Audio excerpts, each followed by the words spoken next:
Alors, donc je suis Katia Bourdon, je suis assistante sociale au commissariat de Montreuil. Pour faire court, j'y suis depuis 3 ans. J'ai bossé pendant 11 ans auparavant dans un centre de soins pour usagers de drogue à Montreuil également. Donc j'ai accompagné des patients et des patientes qui ont subi beaucoup de violences. Faut savoir que parmi les usagers de drogue, 80% ont subi un traumatisme dans l'enfance ou à l'adolescence ou en étant jeune adulte. Donc je me suis beaucoup intéressée à cette question. J'ai fait beaucoup d'accompagnement dans les commissariats et je voyais comment ça se passait, l'accueil de violences conjugales quand on est femme et en plus quand on est usagère de drogue, pour peu qu'on soit maman. C'était la porte ouverte à toutes les représentations, mais je vous rassure de mon côté aussi. J'ai donc choisi de basculer du côté vraiment très carré de la loi en intégrant donc le commissariat.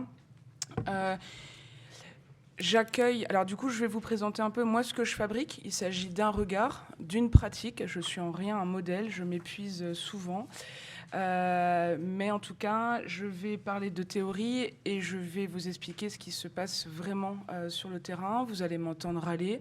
Je vais essayer de répondre au mieux aux questions, mais voilà. Puis vous allez m'entendre parler beaucoup aussi de manque de moyens. Alors, ce qui est bien, c'est que du coup, ma collègue a fait toute une présentation sur les violences, sur l'impact sur les enfants. Donc, je ne vais pas revenir là-dessus. Alors, moi, j'interviens. Mon bureau, il est ouvert à n'importe qui. C'est-à-dire que je ne suis pas là pour recevoir des victimes, je ne suis pas là pour recevoir des mises en cause. Ce sont les termes de la police. Moi, je reçois des personnes là où elles en sont, ce qu'elles ont subi, ce qu'elles ont fait parfois. Évidemment, une grande partie de mon travail, alors je ne suis pas très branchée chiffres, mais en gros, j'accueille 70% de personnes qui ont subi des violences conjugales. Je vais malheureusement plus parler des femmes. En 3 ans, j'ai dû avoir à peu près 5 situations d'hommes qui subissent des violences, donc je vais forcément déraper en parlant beaucoup de femmes, même si j'essaye toujours de garder le mot personne.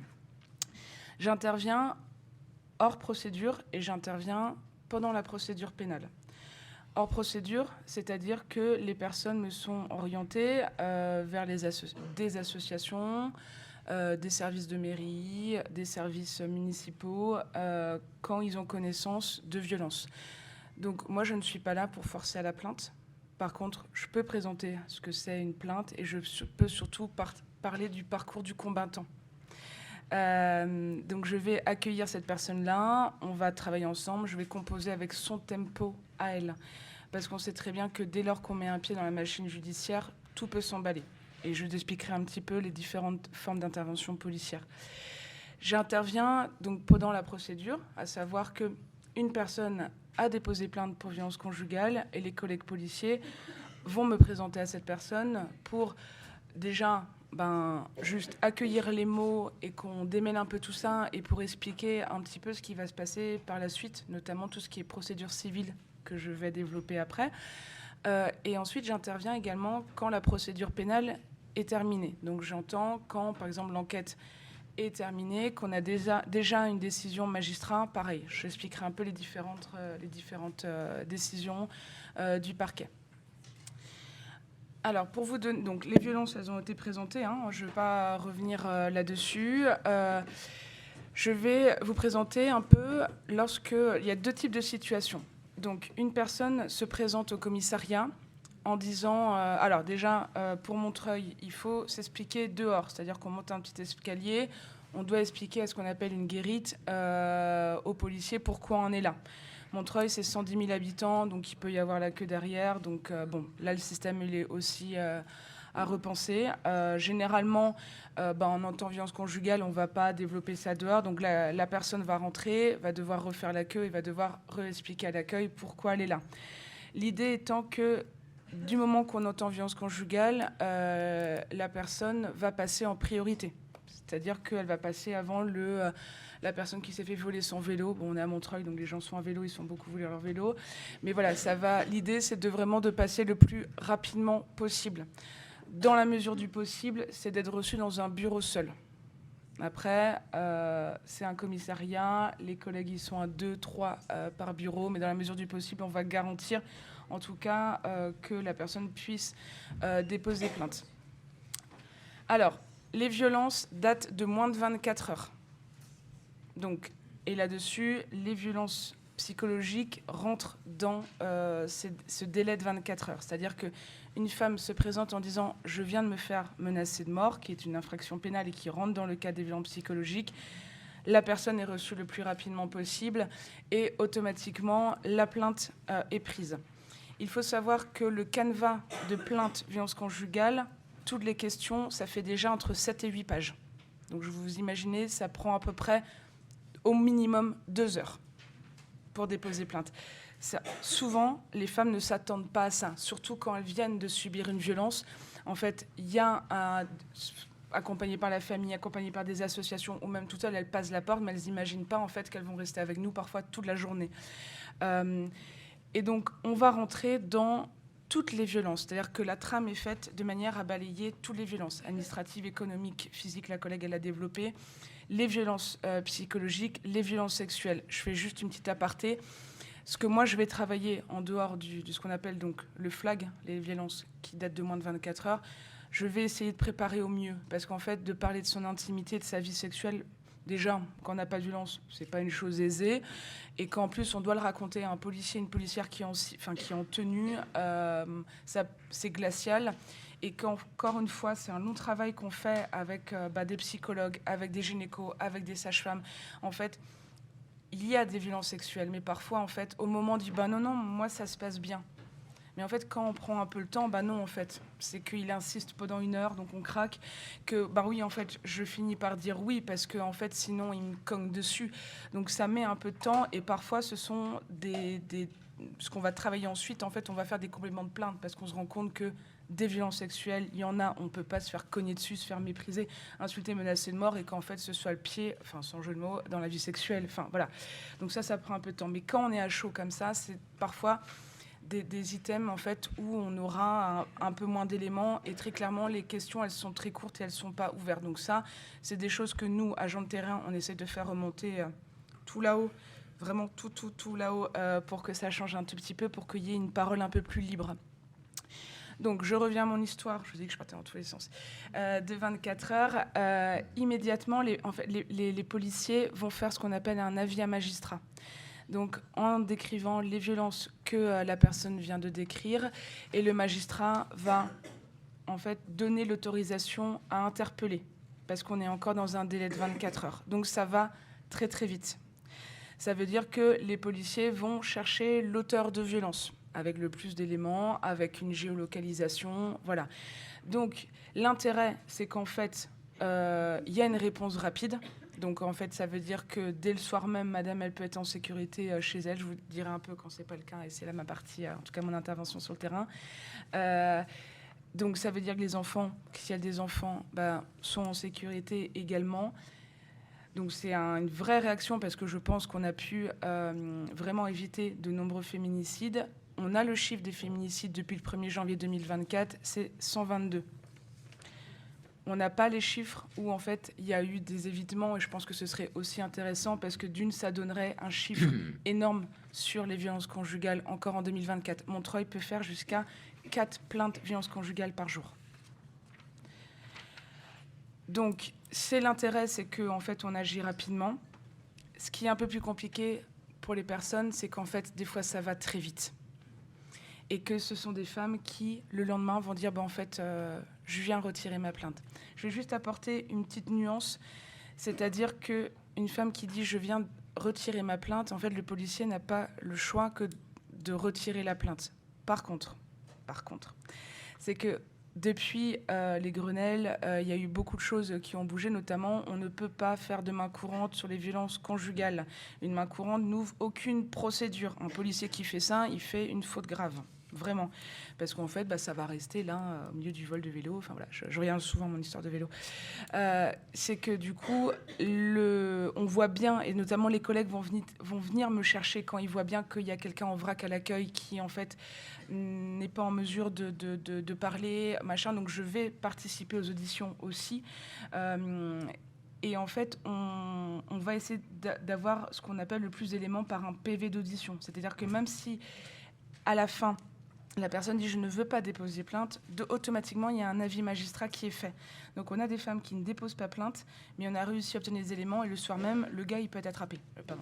L'auteur de violence peut être attrapé.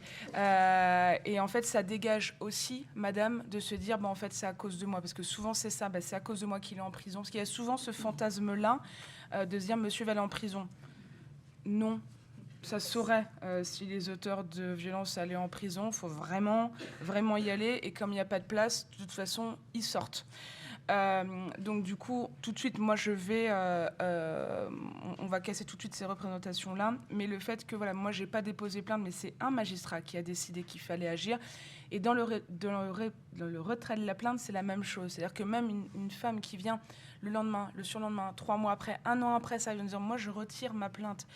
Et ben en fait le magistrat continue de poursuivre. Après, on va être honnête, un dossier où il y a un retrait de plainte, quand on arrive en audience correctionnelle, il est un peu moins costaud qu'un autre dossier, mais n'empêche qu'il y a quand même une poursuite qui se fait.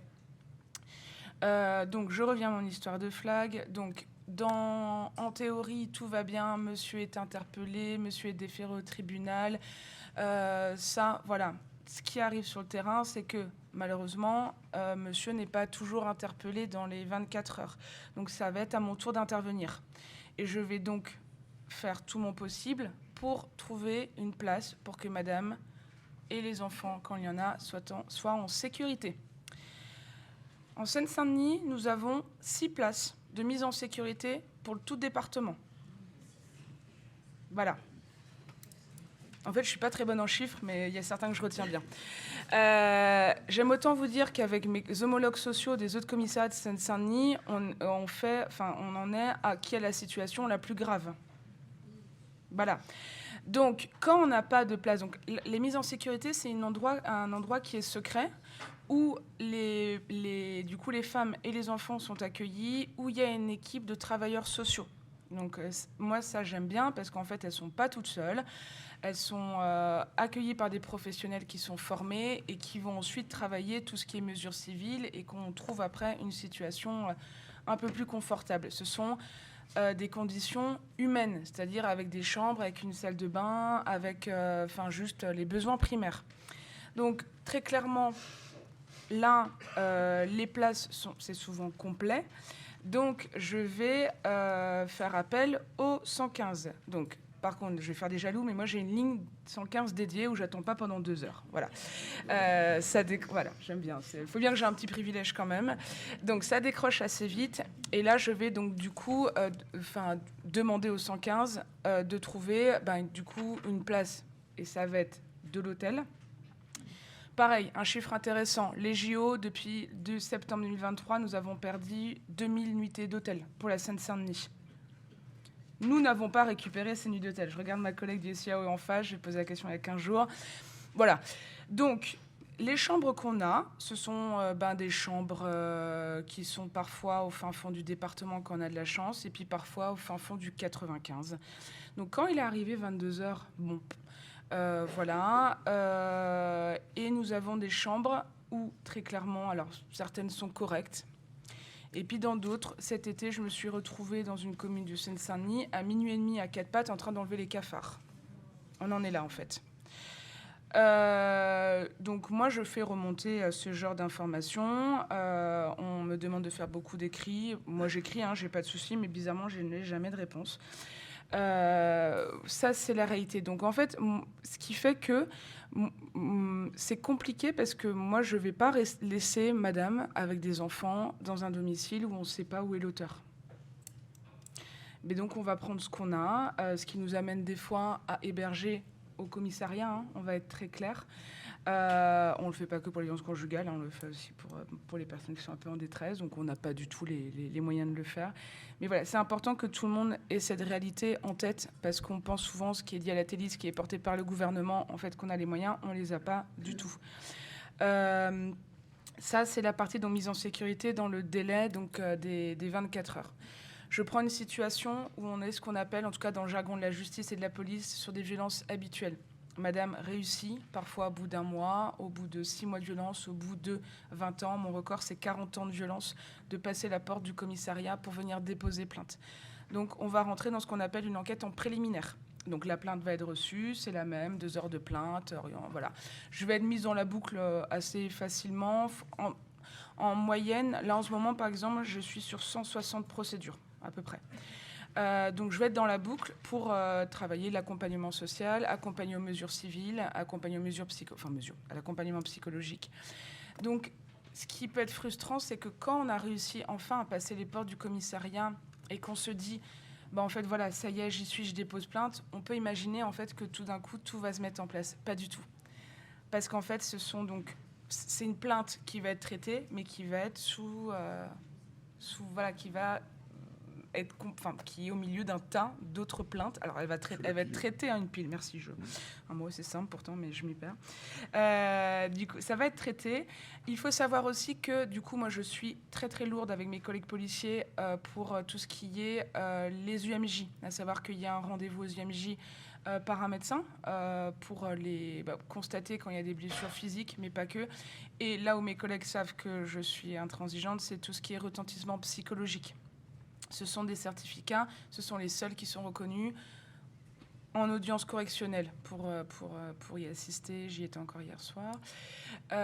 Donc, ce sont des documents faits par des experts, des médecins, par des psychologues qui vont vraiment, du coup, prendre le temps de décrire l'impact psychologique des violences. Et donc, il y aura aussi, par le certificat médical, le nombre de jours d'ITT. Moi, pour le coup, quand les femmes ne sont pas encore prêtes à déposer plainte, je vais au moins essayer de négocier avec elles qu'il y ait quand même un certificat UMJ parce qu'on a la possibilité de faire des demandes de certificat UMJ sans réquisition policière. Donc ça nous permet déjà d'avoir un document écrit le jour où madame est prête.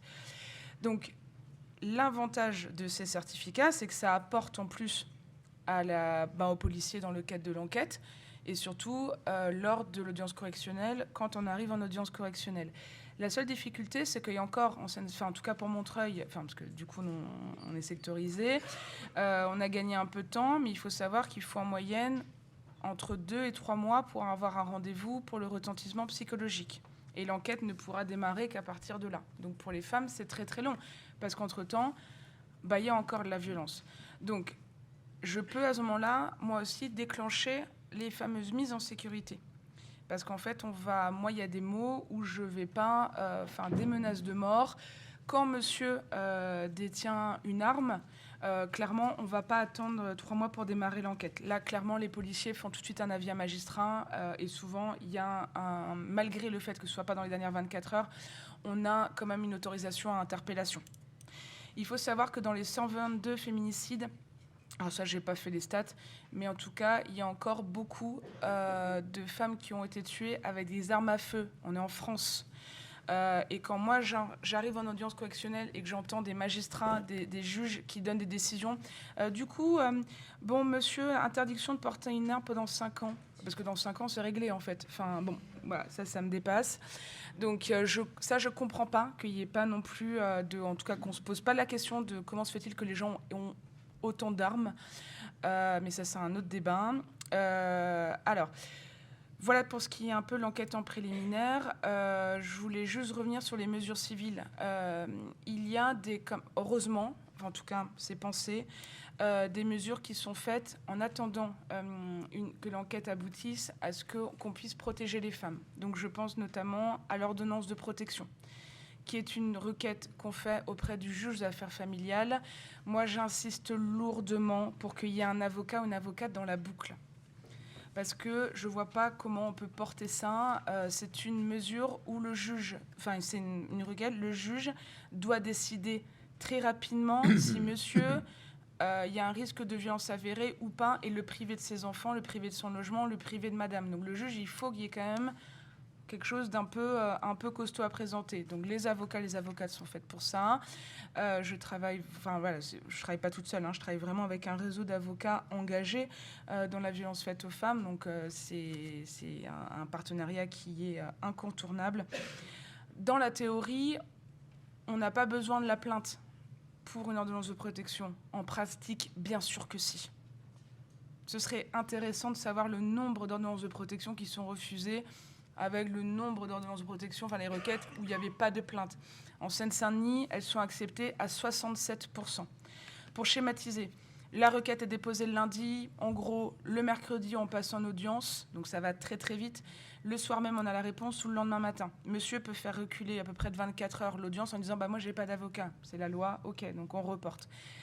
Il est reçu dans un bureau. Donc il y a l'avocat, l'avocate de madame, l'avocat, l'avocate de monsieur. Et puis évidemment, on attend avant d'entrer dans ces salles. Donc on attend dans la même salle d'attente. Ça aussi, à quel moment on s'est dit que c'était une bonne idée. Quand l'audience est finie, il y a des auteurs à qui on va avoir un peu peur. Donc ils vont laisser madame tranquille. Il y a des auteurs, ils sont encore dans la toute-puissance. Pour peu que l'ordonnance soit refusée, très clairement, tout le monde est à la maison le soir même. Soit ça calme, soit ça renforce le sentiment de toute-puissance. Et pour madame, ça peut être déjà le premier décrochage, en me disant « la justice ne m'a pas cru ». Voilà, donc moi je fais souvent des attestations quand je connais bien les situations parce que j'ai quand même, contrairement à un avocat, j'ai un peu plus de temps, donc je vais essayer d'écrire. Donc je suis l'ennemi numéro 1 sur Montreuil de certains auteurs, puis j'ai eu la bonne idée d'habiter, ça c'est pas une très bonne idée non plus, mais d'habiter à Montreuil, bon voilà, ça c'est un autre débat. C'est pas grave, quand on a bossé avec des mecs qui prennent du crack, je pense que voilà. Ça, c'est une des mesures. Il y a souvent, et c'est là où moi je râle souvent contre le parquet, contre les magistrats, c'est-à-dire qu'il y a encore au tribunal des magistrats qui vont mettre un contrôle judiciaire. C'est très bien. Le contrôle judiciaire, c'est interdiction d'approcher. Il n'y a rien qui est fait pour les enfants. L'ordonnance de protection protège les enfants. Un contrôle judiciaire ne protège pas les enfants. Donc, évidemment, comme on a parlé de la grossesse, les enfants sont un moyen de pression.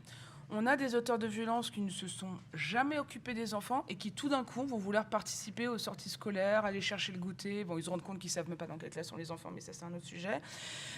Et en fait, ça, on a encore des magistrats qui vont dire « Non, mais c'est bon, il y a un contrôle judiciaire. Non, c'est différent. » Ne pas respecter une ordonnance de protection, c'est un peu plus grave que de ne pas respecter son contrôle judiciaire, même si on a encore des magistrats. Parce que du coup, il ne faut pas se leurrer, hein, une ordonnance de protection, ce n'est pas un policier devant la porte. Hein.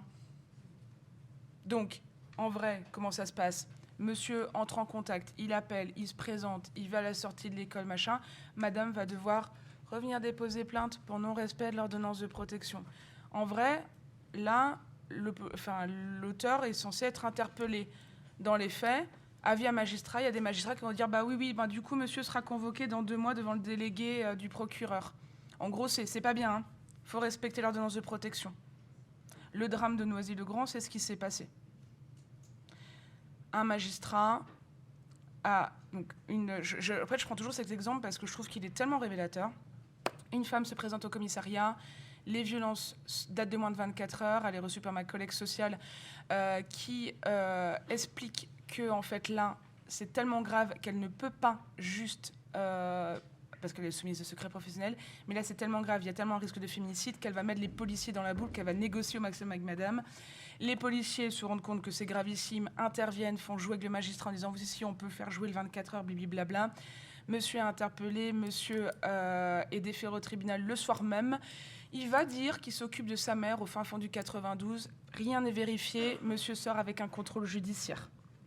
Ma collègue sociale se rend compte que là, on est sur un... Non, en fait, ça craint. Elle va tout de suite contacter SOS Victime au tribunal de Bobigny en disant « il faut un téléphone grave danger à madame ». Le téléphone grave danger est une autre mesure de protection qu'on peut solliciter via SOS Victime, en tout cas en Seine-Saint-Denis. C'est un téléphone qui, du coup, déclenche automatiquement toutes les forces de police qui sont autour. Donc, c'est une intervention qui est censée arriver en moins de 3 minutes. C'est une intervention très rapide. Donc, madame est équipée d'un téléphone grave danger parce que, oui, il y a juste une étape, c'est qu'évidemment, à la suite de ce contrôle judiciaire, il va se présenter au domicile dès le lendemain. Donc, madame va de nouveau déposer plainte. Le magistrat va dire, il sera convoqué devant le délégué du procureur pour dire c'est pas bien. Évidemment, c'est là que ma collègue va demander le téléphone grave danger. Le surlendemain, monsieur est à domicile. Madame va l'entendre, elle va déclencher. Heureusement, parce qu'il est armé avec 4 balles. Une pour madame, une pour les jumeaux de 4 ans et demi, et une pour lui, évidemment. Bon, évidemment, il y avait la belle-mère, mais ça, ils ne pouvaient pas le savoir. Donc, ils seraient venus avec 5 balles. La BAC intervient. Et l'auteur va faire usage de son arme contre un collègue de la BAC qui va être blessé. Et donc, le collègue en face va, du coup, faire usage de son arme. Lui, bon, par contre, il est policier, donc a priori, il s'est visé. Et l'auteur est tué. On n'était pas censé en arriver là. Parce qu'en fait, ce qu'on oublie, et que moi, ce que je parle aussi dans mes entretiens, c'est qu'en fait, même si, voilà, tous les red flags, en fait, on a des femmes qui nous disent, mais en fait, moi, je suis amoureuse de lui. Et en fait, ne pas entendre ça, même si nous, on a envie de dire... Mais en fait, il faut entendre tout ça, il faut composer avec ce que les gens sont, ou là, ils en sont. Cette femme-là, tout a été très, très vite pour elle. Elle a vu dans les journaux sa situation qui était étalée, des interviews qu'elle n'a jamais données. Il a fallu que la police municipale intervienne parce qu'en fait, du coup, il y avait des journalistes. Tout d'un coup, tout le monde s'y intéressait. Et la Seine-Saint-Denis s'est félicitée d'avoir mis en place un téléphone grave danger. Personne ne s'est dit qu'il y a eu un petit loupé au niveau de la justice. Personne. Ça, c'est mon point de vue. Il n'engage que moi. Encore une fois, je vais finir par me faire virer. Oh non, mais je communique beaucoup. Donc, du coup, j'en ai profité pour parler du téléphone grave danger. Il y a également une autre mesure qui s'appelle le bracelet anti-rapprochement. C'est une mesure qui est mise en place avec l'accord de la personne qui subit les violences et la personne qui les exerce. Généralement, les auteurs, ils acceptent, parce qu'en fait, souvent, ils peuvent comme ça sortir d'incarcération. Il y en a à peu près 1000 qui sont mis en place actifs sur la France. Il y en a à peu près 3-4 en Seine-Saint-Denis. Donc, c'est une mesure où la personne qui subit les violences et l'auteur de violences, en fait, se mettent d'accord sur le périmètre. Ça va de 2 à 10 km. Donc, le petit bracelet sonne quand l'auteur s'approche. Donc, en fait, souvent, il y a beaucoup de femmes en fait, qui vont faire retirer le bracelet parce que c'est anxiogène. Elles sont en pleine réunion, tout d'un coup, le truc qui sonne. Elles doivent vite dire aux policiers, non, mais on est en sécurité. Et puis, en fait, les auteurs, en fait, généralement, il n'y a pas beaucoup d'accompagnement qui est prévu pour faire réfléchir à ce qu'eux-mêmes ont subi. Parce qu'en vrai, on se rend compte aussi, bien souvent les études le prouvent, qu'eux-mêmes ont assisté à des violences, quand ils étaient encore que témoins et pas que victimes, et où ont subi des violences. Donc du coup, il n'y a pas vraiment de travail qui est fait.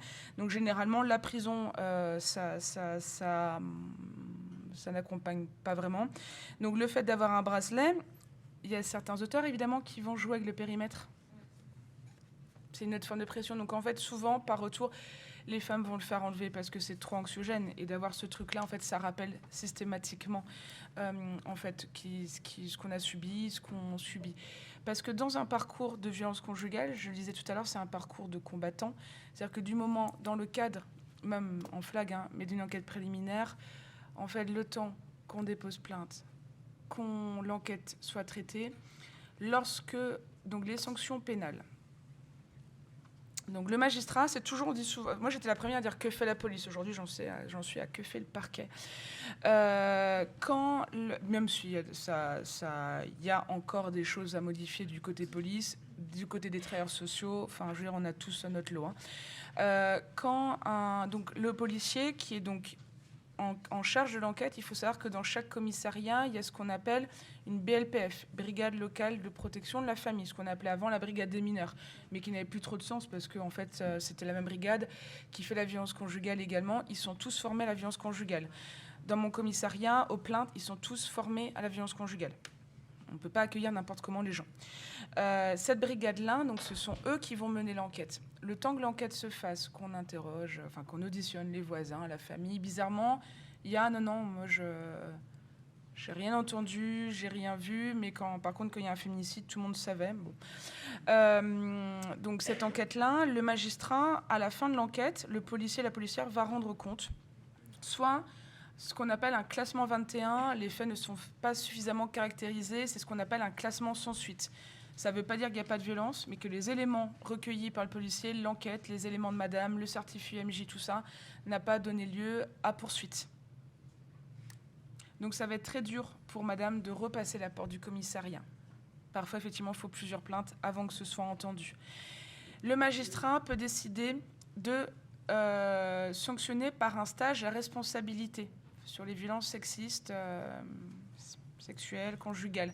C'est un stage de 2 jours que l'auteur va devoir payer, c'est généralement 2 ou 3 mois après, où des psychologues, des conseillères familiales et conjugales vont du coup essayer, moi j'appelle ça mettre des graines, c'est en groupe, ils sont reçus en groupe, pour essayer de réfléchir un tout petit peu à ce qui s'est passé. Bon, moi j'ai des auteurs de violence, j'en ai un particulièrement, madame avait déjà déposé 3 plaintes, il sort de ce stage, il écrit madame, c'est bien, maintenant je sais comment je vais pouvoir niquer sans laisser de traces. Bon, apparemment les temps informels de café avaient servi à d'autres choses. Bon, il aura fallu une 4e plainte pour qu'il y ait de la prison avec sursis.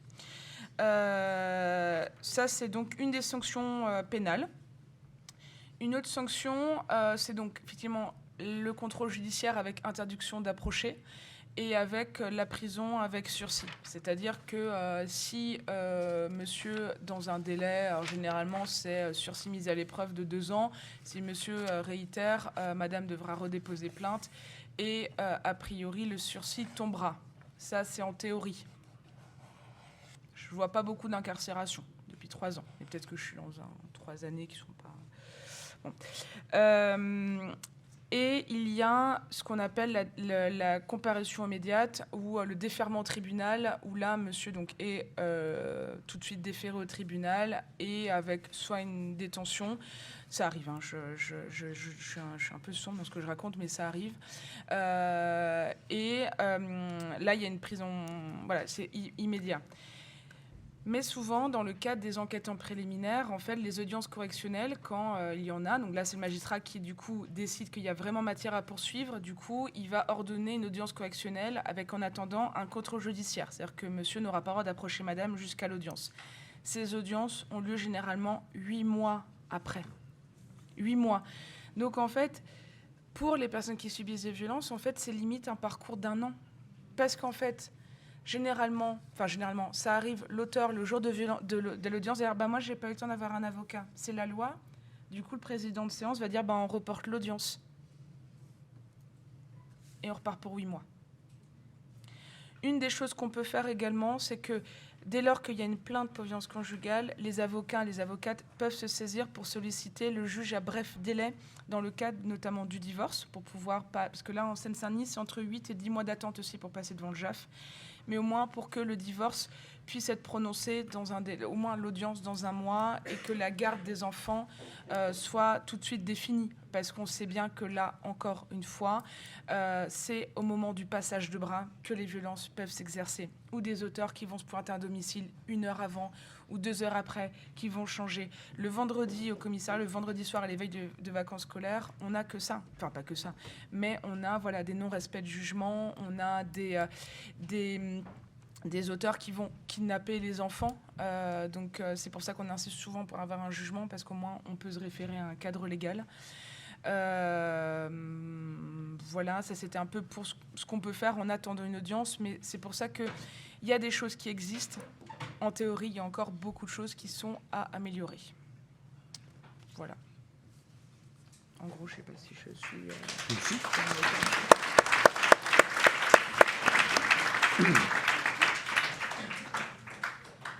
Bien, je vous remercie de cette intervention qui est très, très concrète, qui nous met bien en face des difficultés quotidiennes. Merci aussi de votre engagement. Très visible. J'allais dire discret, omniprésent. Voilà, je pourrais le dire comme ça, c'est ce que je ressens aussi. Y a-t-il quelques questions, 2 ou 3, comme tout à l'heure? Une première question. Une deuxième question. Une 3e question. Alors, une première question. Vous m'entendez? Ok. Est-ce que c'est vous qui faites toutes les mises à l'abri des femmes victimes de violences dès lors qu'il y a une plainte, ou même sans plainte? Quand les personnes sont au commissariat? Oui. Oui, je suis toute seule en poste. Donc, c'est-à-dire que les policiers, automatiquement, vous disent, là, il y a une plainte, à toi de gérer? Alors, ils ne le disent pas comme ça. Ouais. En fait, je suis la seule au commissariat. Je suis censée faire 38h20 par semaine. Bon. En fait, mon problème à moi, c'est que j'ai pas de limite. Donc voilà. Le truc, c'est que effectivement, j'ai le droit a priori à des vacances et des week-ends. Très clairement, les policiers, et c'est assez drôle parce que autant les assos extérieurs, les partenaires peuvent des fois me mettre une pression, autant les policiers jamais. Je vais recevoir un petit message sur mon perso. T'es là, enfin, voilà.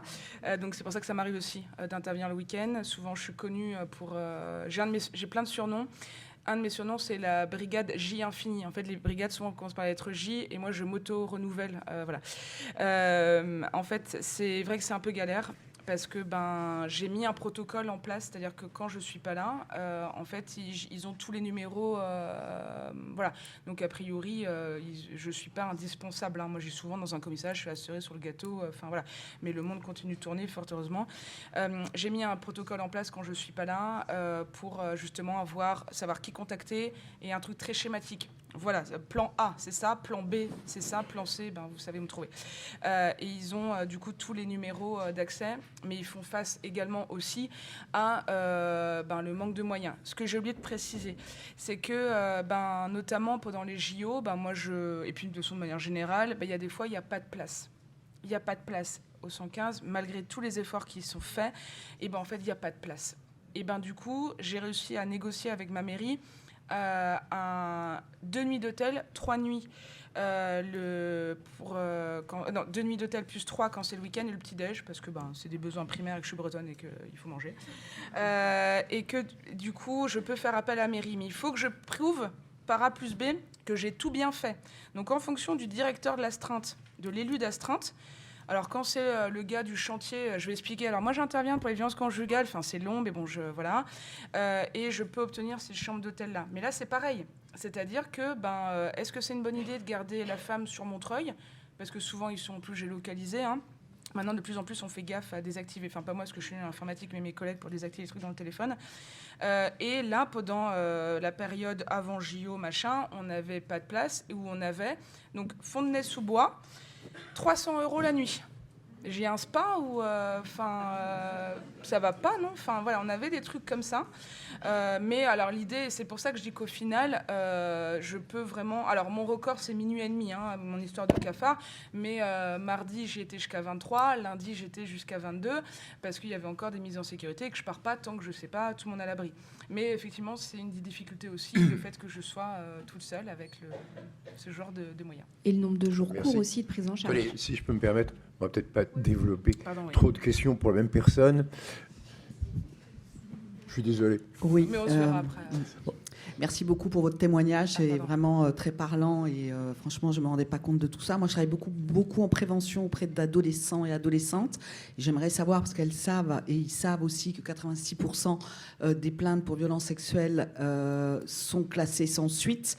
Donc en fait, tout ça, elles le savent. C'est très compliqué de travailler en prévention quand on sent que derrière la justice, tout le système judiciaire ne suit pas. Donc elles ne se sentent pas d'aller porter plainte quand elles sentent qu'elles pourraient le faire. Est-ce que vous avez des éléments de réponse ? Est-ce que vous pouvez nous dire ce que vous en pensez ? Puis surtout les préconisations. Vous dites qu'il y a des choses à améliorer. Moi, ça m'intéresse d'avoir, surtout en prévision de la grosse manifestation de demain, des éléments justement qu'on pourrait se réapproprier, mentionner, communiquer sur l'amélioration du système d'accompagnement versus, pourquoi pas, se référer à l'Espagne. Merci. Alors, effectivement, j'ai pas parlé des ados. Alors moi, c'est un public à part entière. Effectivement, où je les appelle souvent les chats sauvages. Le bouche à oreille fonctionne. C'est-à-dire que moi, j'ai eu pendant quelques temps une ado, parce que sans doute j'étais intervenue pour sa copine, était arrivée dans mon bureau directement. Alors c'était bien, ce jour-là, ma porte était ouverte. Elle s'est installée, elle m'a dit « Ouais, apparemment, t'es cool. Bonjour à toi aussi. » mais elle m'a dit « Mais je veux pas te parler. » Ok. Et elle est restée tout l'après-midi avec moi. Moi, j'ai fait mes petites comptes rendus, machin. Des fois, je gérais 2-3 trucs. Alors, mes collègues avaient... Voilà. Elle est venue quelques temps et je me suis dit, le jour où elle sera prête, parce qu'il y a une dimension de temps qui est assez contradictoire. C'est que c'est maintenant, tout de suite. Mais pour accompagner à la plainte, pour machin, pour aller passer dans le bureau d'à côté, là, bizarrement, on a le temps. Donc là où je vois que, c'est rigolo parce que j'avais un ado, là pour le coup c'était un gars, qui me dit « T'as Snap ?» Alors, En vrai, j'ai dit non. Bon, du coup, il m'a appris. Bon, j'ai toujours rien compris. Mais voilà, je m'adapte aussi au mode de communication parce que c'est ça qui va jouer. Mais en fait, c'est un public qui risque de disparaître. Mais qui va revenir tout d'un coup parce que le copain, la copine... Alors, généralement, là, j'ai pas de souci. C'est-à-dire qu'ils viennent à 5, je les accueille à 5. Je vais essayer de me démerder pour que l'ado concerné puisse avoir sa place, mais je sais qu'il faut que je laisse parler les copains, les copines, et que machin, et voilà. Bon, mais effectivement, après, c'est encore une fois les réponses. Moi, je pense qu'il y a encore besoin de formation à tous les niveaux, ne serait-ce que... Alors, je fais une petite parenthèse sur l'autorité parentale. La loi prévoit qu'en auteur de violence, il y a encore des magistrats qui disent « Non, mais c'est ton papa quand même, tu vas le voir une fois tous les 15 jours. » Voilà. Donc, du coup, pour les ados, les axes d'amélioration, c'est la formation, de toute façon, à tous les niveaux, au niveau de la justice, et je pense, il faut qu'on repense cet accueil-là dans peut-être des lieux un peu intermédiaires. Moi, j'ai tendance, pour les ados, alors que ce soit dans les familles de la violence, effectivement, des ados qui sont parentifiés, qui sont dans une hypervigilance, qui font à la place, qui protègent tout le monde et machin. Moi, j'aime bien les faire sortir du commissariat. Donc, souvent, je les emmène déjeuner. Donc, je suis sur 10 000 stories Snap. Chez l'assistant de la salle de la police. Donc, j'essaye en tout cas de créer un autre espace-temps où la parole sera un peu plus facile. Mais c'est encore très tabou, notamment les agressions sexuelles, le rapport, c'est quoi la sexualité, c'est quoi le corps. Moi, je sais que dans mon bureau, du coup, j'ai mis à dispo serviettes, tampons, parce qu'on a encore des femmes qui n'ont pas accès à ça, hein, c'est une autre forme de violence, on n'en parle pas assez. J'ai aussi des préservatifs, féminins, masculins, machin. J'ai encore des ados, pour eux, le VIH, c'est une maladie de vieux, hein. Donc tout ça, en fait, ça s'accompagne. J'ai la chance de travailler à Montreuil. Il y a 2 conseillères, je ne sais jamais les sigles, en conjugale et familiale. Elles sont formidables, elles font beaucoup de prévention. Et je sais que je peux les solliciter pour faire des entretiens à 2, parce qu'en fait, je ne suis pas plus formée qu'une autre.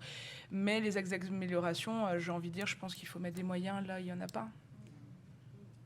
Voilà. Mais je serai là samedi aussi pour aller. Enfin, demain. Oui. Merci. Oui. Pardon. Et puis, Allô ? 1, 2. Donc oui, bonjour, merci beaucoup pour votre intervention. Je travaille à l'école de la deuxième chance en Seine-Saint-Denis, à Pantin. Je voulais savoir, apparemment ça bouge un petit peu au niveau des commissariats, enfin je ne sais pas. Est-ce que, là vous êtes sur Montreuil, est-ce que vous savez si ce type de fonction que vous avez, ça existe aussi dans les autres villes, en Seine-Saint-Denis et partout en France ? Alors, en Seine-Saint-Denis, chaque commissariat est censé accueillir, du coup... Alors, le terme, c'est intervenant social en commissariat. Moi, je l'utilise pas parce que je trouve que ça veut rien dire. Je suis assistante sociale, je suis pas... Enfin, voilà. Mais bon, ça, voilà. Mais le terme, c'est ça, ISC. Il y a des postes vacants. Là, en 3 ans, moi, j'ai des collègues qui tiennent le poste 1 an et qui s'en vont. Et il y a des villes qui, pour une raison très obscure, et ça c'est du côté mairie, ne mettent pas les moyens pour qu'il y ait une intervenante sociale. Mais là, il manque Aulnay-sous-Bois, il manque Saint-Ouen, et je crois que toutes les autres villes sont pourvues. Après, on sait comment ça se passe. C'est un gros travail de partenariat et de confiance. Moi, je m'en tape un peu que les gens ne soient pas de Montreuil. Je me rajoute un petit peu de boulot, voilà, parce qu'on sait. Pantin, oui, je connais bien. Mais en fait, en vrai, voilà. Et en France, on est 450. Après, il y a des départements, il n'y en a pas du tout. D'autres où les collègues font, du coup, gendarmerie, commissariat. Mais le ministère de l'Intérieur a décidé de développer... les postes, en tout cas, mais en vrai, c'est pas des postes où on va spontanément. Enfin, moi, si on m'avait dit à 19 ans, quand je suis entrée en école de travail social, tirant en commissariat, ouais, mais pas comme ça, en fait. Enfin, je serais... Voilà. Donc, non. Enfin, c'est des postes où il faut voir... Parce que, voilà, on travaille quand même avec des policiers avec une culture différente, mais par contre, c'est passionnant. Mais pour répondre à votre question, je m'éparpille. On est censé avoir dans chaque commissariat, en tout cas. Madame qui a levé la main en premier tout à l'heure. Après, je suis là toute la journée. S'il y a d'autres questions, je peux laisser mon numéro aussi.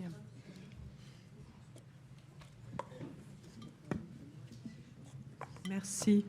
Moi, merci beaucoup pour votre intervention. On a appris vraiment beaucoup de choses.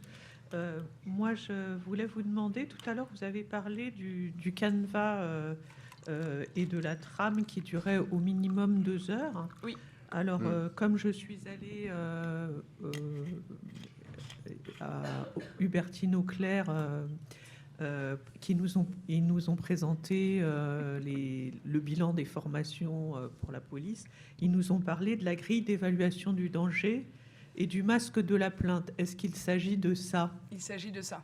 D'accord, je vous remercie. Oui, je rigole parce que j'ai essayé de toper la déléguée de la ministre à la fin, mais bizarrement, on m'a barricadé. Mais du coup, j'ai fait un écrit. Parce qu'il y avait des choses qui étaient très théoriques et en vrai... voilà. Mais oui, il s'agissait bien du canevas et de la grille d'évaluation du danger. Qui est appliquée logiquement. Enfin, en tout cas, à Montreuil, nous, là-dessus, ils prennent... Enfin, voilà, c'est automatique. Bien, je vous remercie. Merci des questions. Je suis désolé pour les questions qui auraient pu être posées, qui n'ont pas été, mais nous sommes tenus par une grille horaire